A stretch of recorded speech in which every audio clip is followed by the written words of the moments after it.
একটি ছোট্ট গ্রামে দুজন কাঠুরে বাস করত।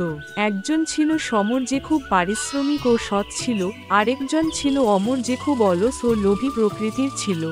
অমর সমর দুজন একই জঙ্গলে কাঠ কাটতে যেত। অমর অলস প্রকৃতির, তাই সে গাছের নিচে শুয়েছিল।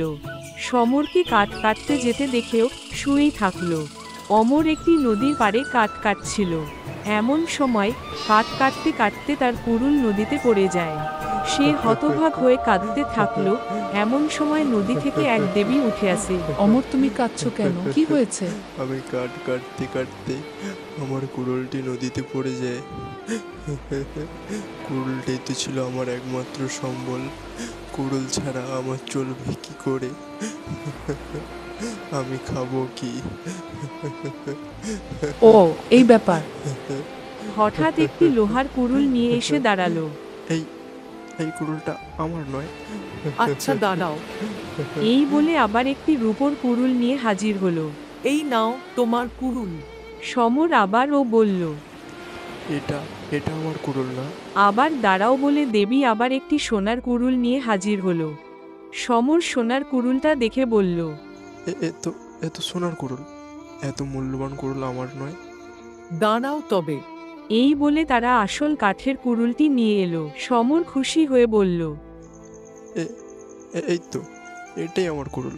তুমি খুব সরল ও সৎ সমর, এই নাও। এই বলে দেবী তার কাঠের কুড়ুলটির সাথে সাথে তার সত্যতা দেখে আরও 3টি সোনা, রূপো, লোহার কুড়ুল উপহার দিল।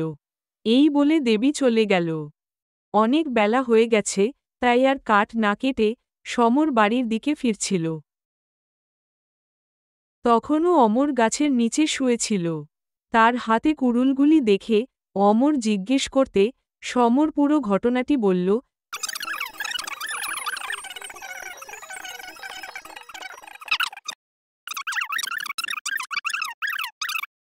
শুনে অমরের লোভে চোখ জল জল করছিল।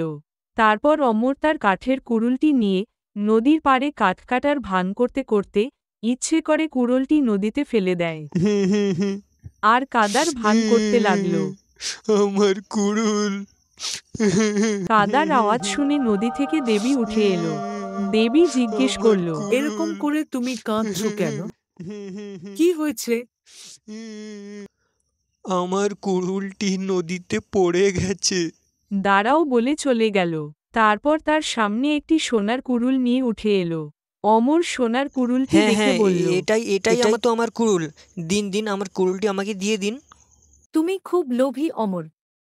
এটা তোমার কুড়ুল নয়। আমার ভুল হয়ে গেছে, আমাকে ক্ষমা করে দিন। আমার কাঠের কুড়ুলটি ফিরিয়ে দিন। যাও যাও, তুমি কিছুই পাবে না। কথায় বলে লোভ যে করে তার কখনো ভালো হয় না।